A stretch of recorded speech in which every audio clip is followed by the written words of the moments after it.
everyone, I am Vasila, your sociology faculty. This is IGNOU campus.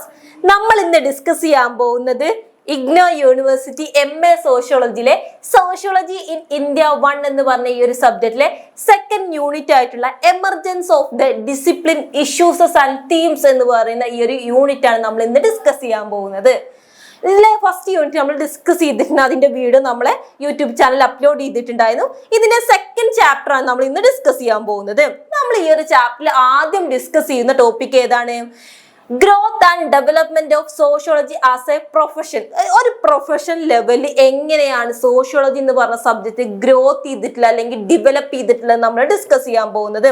സോഷ്യോളജിയെ പോലെ തന്നെ വളരെ important ആയിട്ടുള്ള ഒരു സബ്ജക്റ്റ് ആയിരുന്നു ഏത്? ആന്ത്രപ്പോളജി എന്ന് പറഞ്ഞ സബ്ജക്ട് അഥവാ നരവംശാസ്ത്രം അല്ലെ. മനുഷ്യരെ കുറിച്ച് തന്നെ മനുഷ്യർക്കിടയിൽ ഉണ്ടാവുന്ന ഡെവലപ്മെന്റിനെ കുറിച്ച് ഓരോ കാലഘട്ടത്തിലെ മനുഷ്യരുടെ ഫിസിക്കൽ ബേസ് ആയിട്ട് അല്ലെങ്കിൽ കൾച്ചറൽ ബേസ് ആയിട്ടുള്ള ഡെവലപ്മെന്റിനെ കുറിച്ചിട്ടാണ്, വികസനത്തെ കുറിച്ചാണ് ഏതിലൂടെ ഡിസ്കസ് ചെയ്യുന്ന അല്ലെങ്കിൽ പഠിക്കുന്നത്?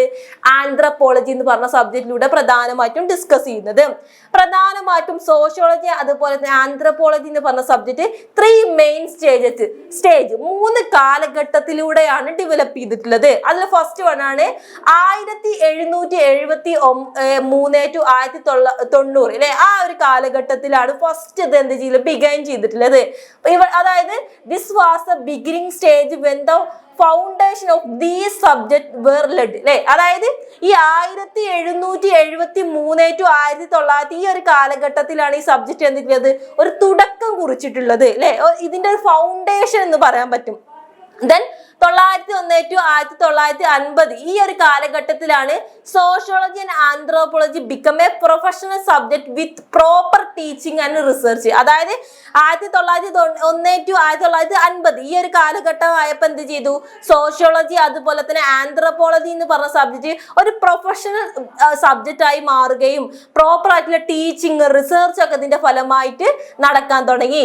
ദെൻ ആഫ്റ്റർ ഇൻഡിപെൻഡന്റ് ഇന്ത്യക്ക് സ്വാതന്ത്ര്യം കിട്ടിയ ശേഷം 1947 ഇന്ത്യക്ക് സ്വാതന്ത്ര്യം കിട്ടിയതിനു ശേഷമാണ് these subject developed rapidly because of planned development and Indian constitution, democracy, foreign academic discipline and research funding. അതായത് ഇന്ത്യക്ക് സ്വാതന്ത്ര്യം കിട്ടിയതിനു ശേഷം ഈ ഒരു സബ്ജക്ട് എന്തായി മാറി അല്ലെ? ഒരു പ്ലാനഡ് ആയി മാറുകയും പ്ലാനഡ് ഡെവലപ്മെന്റ് എങ്ങനെയാണ് ഈ ഒരു സബ്ജക്ട് ഡെവലപ്പ് ചെയ്യേണ്ടത് അതിന്റെ പ്ലാനുകളൊക്കെ രൂപീകരിക്കാൻ തുടങ്ങി.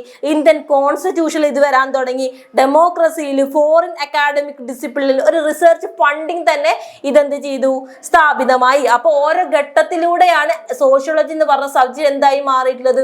ഒരു പ്രൊഫഷണൽ ബേസ് ആയിട്ട് മാറിയിട്ടുള്ളത് എന്ന് പറയാൻ പറ്റും. ദെൻ ഇവിടെ പറയുന്ന ഏർലി 20th സെഞ്ചുറി 20ാം നൂറ്റാണ്ട് ആ ഒരു കാലഘട്ടമായപ്പോ ബ്രിട്ടീഷിലെ ഒഫീഷ്യൽ ആയിട്ടുള്ള ആളുകൾ എന്ത് ചെയ്യാൻ തുടങ്ങി? ഇന്ത്യൻ സൊസൈറ്റിയിൽ ഒരു സോഷ്യൽ സർവേ അല്ലെങ്കിൽ ഒരു സെൻസസ് നടത്താൻ തുടങ്ങി.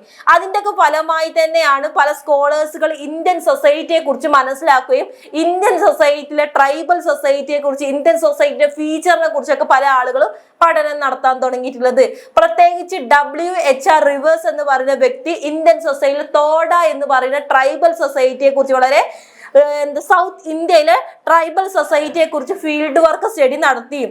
പിന്നീട് ഓരോ വ്യക്തികളും ഇന്ത്യൻ സ്കോളേഴ്സുകളായിട്ടുള്ള GS ഗുര്യേ അതുപോലെ തന്നെ KP ചോട്ട പദ്യയ തുടങ്ങിയിട്ടുള്ള വ്യക്തികളൊക്കെ ഇന്ത്യൻ സൊസൈറ്റിയെ കുറിച്ച് അല്ലെ, പ്രത്യേകിച്ച് കൽക്കട്ട യൂണിവേഴ്സിറ്റിയിൽ ഇങ്ങനെ റിസർച്ച് സിസ്റ്റം എന്ത് ചെയ്തു? സ്ഥാപിതമായി. ദെൻ അതർ ഫേമസ് ആയിട്ടുള്ള സ്കോളേഴ്സുകളാണ് ബ്രോണിസ്കോ, മലിനോസ്കി, അതേപോലെ AR റാഡിക്ലിഫ് ബ്രൗൺ തുടങ്ങിയിട്ടുള്ള വ്യക്തികളൊക്കെ എന്ത് ചെയ്തിട്ട് ഇന്ത്യൻ ആന്ത്രോപോളജിയിലൊക്കെ വളരെ ഇൻഫ്ലുവൻസ് നൽകിയിട്ടുള്ള പ്രധാനപ്പെട്ട വ്യക്തികളാണ്. മാക്സ് വെബർ അല്ലെ, ഇന്ത്യൻ സൊസൈറ്റിയെ കുറിച്ച് പഠനം നടത്തിയിട്ടുള്ള മറ്റൊരു പ്രധാനപ്പെട്ട വ്യക്തിയാണ്. ദെൻ 1950 ശേഷം സോഷ്യോളജി അതുപോലെ ആന്ത്രോപോളജി എന്ന് പറഞ്ഞ സബ്ജക്ട് മെയിൻലി ഡെവലപ്പ് ചെയ്യാൻ തുടങ്ങി. പ്രത്യേകിച്ച് ബോംബെ ആൻഡ് കൽക്കട്ട യൂണിവേഴ്സിറ്റിയിലൊക്കെ അതെന്ത് ചെയ്യാൻ തുടങ്ങി? ഡെവലപ്പ് ചെയ്യാൻ തുടങ്ങി. ഈ ഒരു പീരീഡിലാണ് LK അനന്തകൃഷ്ണൻ അയ്യർ അതുപോലെ തന്നെ SC റോയ് തുടങ്ങിയിട്ടുള്ള വ്യക്തികളെല്ലാം എന്ത് നൽകിയിട്ടുള്ളത്? വിത്തൗട്ട് ഫോർമൽ ട്രെയിനിങ്, പ്രത്യേകിച്ച് ഫോർമൽ ട്രെയിനിങ് ഒന്നും ഇല്ലാതെ സോഷ്യോളജി എന്ന് പറഞ്ഞ സബ്ജക്റ്റിന്റെ അടിസ്ഥാനത്തിൽ ഒരുപാട് കോൺട്രിബ്യൂഷൻ നൽകിയിട്ടുള്ളത്. ഇവർ പ്രധാനമായിട്ടും സോഷ്യോളജിയിലൂടെ സൊസൈറ്റിയിലെ കാസ്റ്റിനെ കുറിച്ച്, ട്രൈബ്സിനെ കുറിച്ച് അങ്ങനെ തുടങ്ങിയിട്ടുള്ള പല സൊസൈറ്റിയിലെ റിലീജിയസ് ബേസ് ആയിട്ടുള്ള കാര്യങ്ങളെ കുറിച്ചൊക്കെ എന്ത് ചെയ്തു? പഠനം നടത്തിയിട്ടുണ്ട്. അതുപോലെ തന്നെ റോയ് എന്ന വ്യക്തി ഇന്ത്യൻ സൊസൈറ്റിയിലെ ട്രൈബൽ സൊസൈറ്റി, ബീഹാറിലെ ട്രൈബ്സിനെ കുറിച്ചൊക്കെ എന്ത് ചെയ്തിട്ടുണ്ട് 1921 പഠനം നടത്തിയിട്ടുണ്ട്. അങ്ങനെ ഓരോ കാലഘട്ടത്തിൽ ഓരോ വ്യക്തികൾ ട്രൈബൽ സൊസൈറ്റി, അതിൽ ഇന്ത്യൻ സൊസൈറ്റിയുടെ പ്രധാനപ്പെട്ട ഫീച്ചേഴ്സുകളെ കുറിച്ചൊക്കെ പഠനം നടത്തിയതിന്റെ ഫലമായിട്ടാണ് പതുക്കെയാണ് എന്ത് ഡെവലപ്പ് ചെയ്തിട്ടുള്ളത്, ഈ സോഷ്യോളജി എന്ന് പറഞ്ഞ സബ്ജക്റ്റ് ഒരു പ്രൊഫഷണൽ ബേസ് ആയിട്ട് ഒരു അക്കാഡമിക് ഡിസിപ്ലിൻ ആയിട്ട് മാറിയിട്ടുള്ളത് എന്ന് പറയാം. ഇന്ത്യക്ക് ഈ ബ്രിട്ടീഷ് ഭരണ കാലഘട്ടത്തിൽ തന്നെ എന്ത് ചെയ്തിട്ടുണ്ട്, സ്ഥാപിതമായിട്ടുണ്ട് സോഷ്യോളജി എന്ന് പറഞ്ഞ സബ്ജക്റ്റിനെ കുറിച്ച് പല ബ്രിട്ടീഷ് സ്കോളേഴ്സുകളും ഇന്ത്യൻ സൊസൈറ്റിയിൽ എന്ത് ചെയ്തിട്ടുണ്ടായിരുന്നു, പഠനം നടത്തിയിട്ടുണ്ടായിരുന്നു.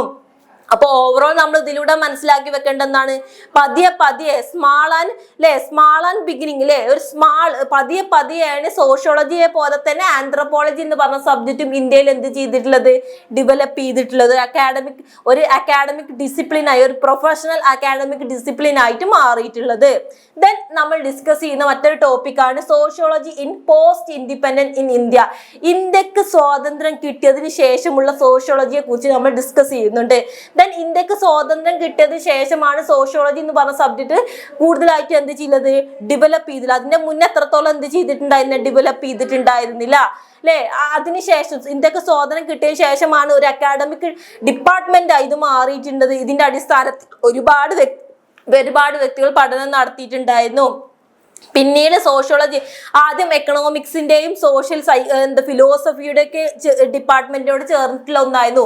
പിന്നീട് എന്ത് ചെയ്തിട്ടുണ്ടായിരുന്നു, സോഷ്യോളജി എന്ന് പറഞ്ഞ സബ്ജക്ട് സെപ്പറേറ്റ് ചെയ്യാൻ തുടങ്ങി, ഒരു സെപ്പറേറ്റ് ഡിപ്പാർട്ട്മെന്റ് ആയി മാറാൻ തുടങ്ങി ഇന്ത്യയിൽ അല്ലെ.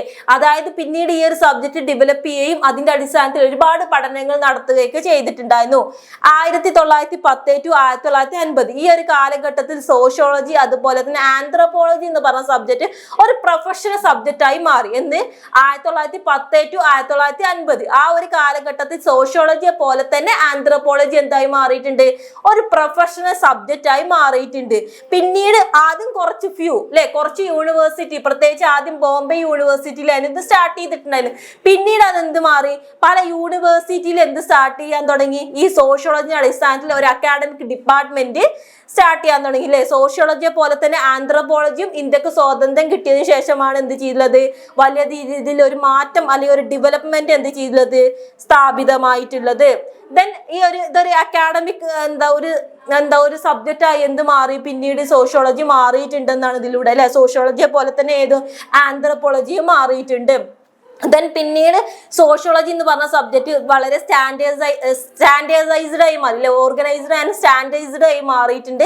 എല്ലാ യൂണിവേഴ്സിറ്റിയിലും സോഷ്യോളജിക്കൽ എന്ന് പറഞ്ഞ സബ്ജക്ട് എത്രത്തോളം ഡെവലപ്പ് ചെയ്തു, ഒരു പോസ്റ്റ് ഗ്രാജുവേറ്റ് ലെവലിലൊക്കെ സോഷ്യോളജി എന്ത് ചെയ്യാൻ തുടങ്ങി, ഡെവലപ്പ് ചെയ്യാൻ തുടങ്ങി. അതിന്റെ അടിസ്ഥാനത്തിൽ PhD ഒക്കെ എന്ത് ചെയ്തു, സ്റ്റാർട്ട് ചെയ്തിട്ടുണ്ട്. ഇപ്പൊ ഇന്നത്തെ കാലഘട്ടത്തിൽ എടുത്തു നോക്കുകയാണെങ്കിൽ സോഷ്യോളജി എന്ന് പറഞ്ഞ സബ്ജക്ട് കോളേജ് ലെവലിലായാലും യൂണിവേഴ്സിറ്റി ലെവലിലൊക്കെ വലിയ രീതിയിലെ മാറ്റങ്ങൾ കൊണ്ടുവരും. ഒരു വലിയൊരു അക്കാഡമിക് ഡിസിപ്ലിൻ ആയി എന്ത് ചെയ്തു, ഒരു പോപ്പുലർ ആൻഡ് വാല്യൂഡ് സബ്ജക്റ്റ് ആയിട്ട് എന്ത് ചെയ്തു, പിന്നീട് മാറിയിട്ടുണ്ടെന്നാണ് പറയുന്നത്.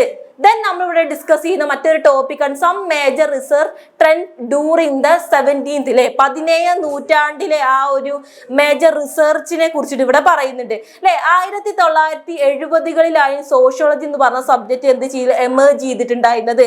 പിന്നീട് ആ ഒരു സബ്ജക്ട് എന്ത് ചെയ്തു, വലിയ രീതിയിൽ ഒരു ഡെവലപ്മെന്റ് ഉണ്ടാകുകയാണ് ചെയ്തിട്ടുള്ളത്. 1970 കൂടി സോഷ്യോളജി എന്ന് പറഞ്ഞ സബ്ജക്ട് ഒരു പുതിയ രീതിയിലെ സോഷ്യൽ ആൻഡ് എക്കണോമിക്കൽ പ്രോബ്ലംസിനെ കുറിച്ചൊക്കെ പഠനം നടത്തിയിട്ടുണ്ട്.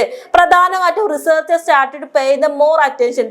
പിന്നെ റിസർച്ചേഴ്സ് എന്തിനെ കുറിച്ച്, അഗ്രേറിയൻ റിലേഷൻസിനെ കുറിച്ച് പഠനം നടത്തി, ലാൻഡ് റീഫോർമേഷൻസിനെ കുറിച്ച് പഠനം നടത്തി, പെസൻസ് ആൻഡ് അഗ്രികൾച്ചർ ലേബേഴ്സിനെ കുറിച്ച് പഠനം നടത്തി, ഷെഡ്യൂൾഡ് കാസ്റ്റ് ആൻഡ് ട്രൈബ്സിനെ കുറിച്ച് പഠനം നടത്തി, സോഷ്യൽ മൂവ്മെന്റിനെ കുറിച്ച്, ഇൻഡസ്ട്രിയൽ ആൻഡ് അർബൻ പ്രോബ്ലംസിനെ കുറിച്ചൊക്കെ ഇതിലൂടെ പഠനം നടത്താൻ തുടങ്ങി. അതായത് 1970കൾക്ക് ശേഷം സോഷ്യോളജി എന്ന് പറഞ്ഞ സബ്ജക്ട് ഒരുപാട് ഫീൽഡിനെ കുറിച്ച് എന്ത് ചെയ്യാൻ തുടങ്ങി, പഠനം നടത്താൻ തുടങ്ങിയിട്ടുണ്ട് അല്ലെ. പിന്നീട് പതുക്കെ ഒരുപാട് കാര്യങ്ങളെ കുറിച്ച്, കാസ്റ്റ്, ക്ലാസ്, ജെൻഡർ, അങ്ങനെ ഒരുപാട് കാര്യങ്ങളെ കുറിച്ച്, പോവേർട്ടി, സൊസൈറ്റിയിലെ ഇന്നിക്വാലിറ്റി, അങ്ങനെ ഓരോ സമൂഹവുമായി ബന്ധപ്പെട്ട ഓരോ കാര്യങ്ങളെ കുറിച്ച് ഇതിലൂടെ എന്ത് ചെയ്യാൻ തുടങ്ങി, പഠനം നടത്താൻ തുടങ്ങി. 3 important branches of sociology. 1970കൾക്ക് ശേഷം സോഷ്യോളജിയിൽ ഉണ്ടായിട്ടുള്ള 3 പ്രധാനപ്പെട്ട ഇമ്പോർട്ടന്റ് ബ്രാഞ്ചസുകളാണ്. ഒന്ന് industrial sociology, urban sociology, social stratifications. ഇങ്ങനെ ഓരോ സോഷ്യോളജിയിലും ഓരോ കാര്യങ്ങളെ കുറിച്ച്, പ്രത്യേകിച്ച് ഇൻഡസ്ട്രിയൽ സോഷ്യോളജിയിലൂടെ ഇൻഡസ്ട്രിയൽ ബേസ് ആയിട്ടുള്ള കാര്യങ്ങളെ കുറിച്ച്, ട്രേഡ് യൂണിയനെ കുറിച്ച്, വർക്ക് റിലേഷൻഷിപ്പിനെ കുറിച്ച് പഠനം നടത്തി. അർബൻ സോഷ്യോളജിയിലൂടെ city, migration, slum, urban development, urban problems അങ്ങനെ തുടങ്ങിയിട്ടുള്ള കാര്യങ്ങളെ കുറിച്ച് പഠനം നടത്തി. സോഷ്യൽ സ്ട്രാറ്റിഫിക്കേഷനിലൂടെ ഇന്നിക്വാലിറ്റിയെ കുറിച്ച്, ക്ലാസിനെ കുറിച്ച്, കാസ്റ്റിനെ കുറിച്ച്, സ്റ്റാറ്റസിനെ കുറിച്ച്, പവറിനെ കുറിച്ച് അങ്ങനെ കാര്യങ്ങളെ കുറിച്ചൊക്കെ എന്ത് ചെയ്തു, ഡിസ്കസ് ചെയ്തു. അങ്ങനെ സോഷ്യോളജി എന്ന് പറഞ്ഞ സബ്ജക്റ്റ് വളരെ വൈഡ് ആകാൻ തുടങ്ങി. അങ്ങനെ വൈഡ് ആകുമ്പോൾ ഓരോ ലെവലിലും അല്ലെ അതിന്റെ മൈക്രോ ആൻഡ് മാക്രോ ലെവലിൽ എന്ത് ചെയ്തു, പഠനം നടത്തിയിട്ടുണ്ട്. Many new field also operated such, as സോഷ്യോളജിയുടെ ഫലമായി ഉണ്ടായി വന്നില്ല മറ്റു പ്രധാനപ്പെട്ട ഫീൽഡുകളാണ് sociology as a develop, sociology of education, medical sociology, sociology of profession and organisation, woman studies. അങ്ങനെ വ്യത്യസ്ത രീതിയിലുള്ള പുതിയ ഫീൽഡുകളൊക്കെ സോഷ്യോളജിയുടെ ഫലമായി എന്ത് ചെയ്തു, എമേർജ് ചെയ്തു അല്ലെ. സോഷ്യോളജി എന്ന് പറഞ്ഞ സബ്ജക്ട് വില്ലേജ്, സിറ്റീസിനെ കുറിച്ച്, അർബൻ, റൂറൽ ലെവലിലൊക്കെ പഠനം നടത്തിയിട്ടുണ്ടായിരുന്നു. അതുപോലെ തന്നെ പ്രധാനമായിട്ടും സോഷ്യോളജിയിലൂടെ പുതിയ രീതിയിലെ ടോപ്പിക്കുകൾ എമേർജ് ചെയ്തു അല്ലെ. കാസ്റ്റ്, ഫാമിലി, കിങ്ഷിപ്പ്, റിലീജിയൻ അങ്ങനെ തുടങ്ങിയിട്ടുള്ള വ്യത്യസ്ത രീതിയിലെ ടോപ്പിക്കിനെ കുറിച്ചൊക്കെ എന്ത് ചെയ്തു, സോഷ്യോളജിയിലൂടെ പഠനം നടത്തി. സോഷ്യോളജി എന്ന് പറഞ്ഞ സബ്ജക്റ്റിന് വേണ്ടി ഒരുപാട് കോൺട്രിബ്യൂഷൻ നൽകിയിട്ടുള്ള മറ്റൊരു പ്രധാനപ്പെട്ട വ്യക്തിയാണ് ആര്, MN ശ്രീനിവാസ് എന്ന് പറയുന്ന വ്യക്തി. അദ്ദേഹം കാസ്റ്റ് ആൻഡ് വില്ലേജ് ലൈഫിനെ കുറിച്ച് പഠനം നടത്തിയിട്ടുള്ള വ്യക്തിയാണ്. അദ്ദേഹം ഇൻട്രൊഡ്യൂസ് ചെയ്തിട്ടുള്ള പ്രധാനപ്പെട്ട ഐഡിയാസ് ആണ് ഏതൊക്കെ, സാൻസ്ക്രിറ്റൈസേഷൻ, വെസ്റ്റേണൈസേഷൻ, ഡോമിനന്റ് കാസ്റ്റ് അങ്ങനെ തുടങ്ങിയിട്ടുള്ള ഒരുപാട് വില്ലേജിൽ ഗ്രാമങ്ങളിൽ പോയി പഠനം നടത്തിയതിലൂടെ അദ്ദേഹം കണ്ടെത്തിയിട്ടുള്ള പ്രധാനപ്പെട്ട കോൺസെപ്റ്റുകളാണ്. അതുപോലെ തന്നെ ആൻഡ്രി ബറ്റേലി എന്ന് പറയുന്ന വ്യക്തി ക്ലാസ്, കാസ്റ്റ്, പവർ, മോഡേൺ സൊസൈറ്റിയിലെ സോഷ്യോളജിക്കൽ മെത്തേഡ്സിനെ കുറിച്ചൊക്കെ പഠനം നടത്തിയിട്ടുള്ള വ്യക്തിയാണ്. അതേപോലെ ലൂയിസ് ഡുമണ്ട് എന്ന് പറയുന്ന വ്യക്തി കാസ്റ്റിനെ കുറിച്ച് പഠനം നടത്തിയിട്ടുള്ള വ്യക്തിയാണ്. അങ്ങനെ ഒരുപാട് ആളുകൾ എന്ത് ചെയ്തിട്ടുണ്ട്, ഓരോ ലെവലിലും സോഷ്യോളജിയെ കുറിച്ച് എന്ത് ചെയ്തിട്ടുണ്ട്, പഠനം നടത്തിയിട്ടുണ്ട്. ഹിന്ദു റിലീജിയനെ കുറിച്ച് പഠനം നടത്തി, സൊസൈറ്റിയിൽ നിൽക്കുന്ന സോഷ്യൽ ഹെയറാർക്കിയെ കുറിച്ച് എന്ത് ചെയ്തിട്ടുണ്ട്, ഇവരൊക്കെ പഠനം നടത്തിയിട്ടുണ്ട്. പിന്നീട് പൊളിറ്റിക്കൽ ചേഞ്ചിന്റെ ഫലമായി ആഫ്റ്റർ ഇൻഡിപെൻഡൻസ്, ഇന്ത്യക്ക് സ്വാതന്ത്ര്യം കിട്ടിയതിലൂടെ പൊളിറ്റിക്കൽ ചേഞ്ച് ഉണ്ടായിട്ടുണ്ട്. രാഷ്ട്രീയപരമായി ഒരുപാട് മാറ്റങ്ങൾ സമൂഹത്തിൽ ഉണ്ടായിട്ടുണ്ട്. അതിൻ്റെയൊക്കെ ഫലമായി തന്നെ land reformations, panchayat raj, community development പ്രോഗ്രാമുകൾക്ക് ഉയർന്നു വന്നു. ഇതിലൂടെയൊക്കെ എന്താണ്, ഒരു സോഷ്യോളജിക്കൽ ബേസ് ആയിട്ടാണ് എന്ത് ചെയ്തിട്ടുള്ളത്, റിസർച്ച് നടത്തിയിട്ടുള്ളത്. സോഷ്യോളജിസ്റ്റുകൾ പ്രധാനമായിട്ടും ഓരോ ലെവലും ഓരോ പീക്ക് ലെവലിൽ എന്ത് ചെയ്തിട്ടുണ്ട്, പഠനം നടത്തിയിട്ടുണ്ട്. അപ്പൊ നമ്മൾ ഇതിലൂടെ മനസ്സിലാക്കേണ്ട 1970 to 80 ആ ഒരു പീരീഡ് ആയപ്പോൾ സോഷ്യോളജി എന്ന് പറഞ്ഞാൽ ഈ ഒരു സബ്ജക്ട് പെട്ടെന്ന് എന്ത് ചെയ്തിട്ടുണ്ട്, ഒരുപാട് മാറ്റങ്ങൾ ഉണ്ടാവുകയും ഒരു ഡൈവേഴ്സിഫിക്കേഷൻസ്, ഒരു വൈവിധ്യം ഉണ്ടാവുകയാണ് ചെയ്തത്. അതായത് ഒരുപാട് level, rural, urban, caste, religion, അതുപോലെ തന്നെ ക്ലാസ് അങ്ങനെ തുടങ്ങിയിട്ടുള്ള ഓരോ വ്യത്യസ്ത ഏരിയയിലും അതിന്റെ A to Z വരെയുള്ള കാര്യങ്ങൾ ഏതിലൂടെ പഠനം നടത്തി, സോഷ്യോളജി എന്ന് പറഞ്ഞ സബ്ജക്റ്റിലൂടെ പ്രധാനമായിട്ടും പഠനം നടത്തി. അപ്പൊ ഇതിലൂടെ പ്രധാനമായിട്ടും മനസ്സിലാക്കേണ്ട 1970-കൾക്ക് ശേഷം എന്ത് ചെയ്തിട്ടുണ്ട്, സോഷ്യോളജി എന്ന് പറഞ്ഞ സബ്ജക്ട് എന്ത് ചെയ്തിട്ടുണ്ട്, അത്രത്തോളം ഡെവലപ്മെന്റ് ചെയ്തിട്ടുണ്ട്. ഓരോ ലെവലിലും എന്ത് ചെയ്തിട്ടുണ്ട്, ഇത് വളർന്നു വന്നിട്ടുണ്ട് എന്നാണ് ഇതിലൂടെ പ്രധാനമായിട്ടും പറയുന്നത്. അപ്പൊ നമ്മൾ ഇന്ന് ഡിസ്കസ് ചെയ്തിട്ടുണ്ടായിരുന്നത് രണ്ടാമത്തെ യൂണിറ്റ് ആയിട്ടുള്ള emergence of the discipline and issues and themes എന്ന് പറയുന്ന ഈ ഒരു ചാപ്റ്റർ നമ്മൾ ഡിസ്കസ് ചെയ്തിട്ടുണ്ട്. വളരെ സിമ്പിൾ ആയിട്ടുള്ള ചാപ്റ്റർ ആണ്. ആദ്യം നമ്മൾ ഡിസ്കസ് ചെയ്തിട്ടുണ്ട് എന്താണ് സോഷ്യോളജി എങ്ങനെയാണ് ഒരു പ്രൊഫഷണൽ ലെവലായി മാറിയിട്ടുള്ളതെന്നും, പിന്നെന്താണ് ഇന്ത്യക്ക് സ്വാതന്ത്ര്യം കിട്ടിയതിന് ശേഷമുള്ള സോഷ്യോളജി എന്ന് പറഞ്ഞ സബ്ജക്റ്റിനെ കുറിച്ചും, പിന്നെ നമ്മൾ 17th സെഞ്ചുറിയിലെ 1970 ശേഷം എന്താണ് സോഷ്യോളജി എന്ന് പറഞ്ഞ സബ്ജക്റ്റിൽ ഉണ്ടായിട്ടുള്ള മാറ്റങ്ങളെ കുറിച്ചിട്ട് എങ്ങനെയൊക്കെയാണ് ഈ ഒരു ചാപ്റ്ററിൽ നമ്മൾ ഡിസ്കസ് ചെയ്തിട്ടുണ്ടായിരുന്നത്. അപ്പൊ എല്ലാവരും എന്ത് ചെയ്യുക, ക്ലാസ്സുകൾ കേൾക്കുക, എന്തെങ്കിലും ഡൗട്ട് ഉണ്ടെങ്കിൽ കമന്റ് ചെയ്യുക. Okay, thank you.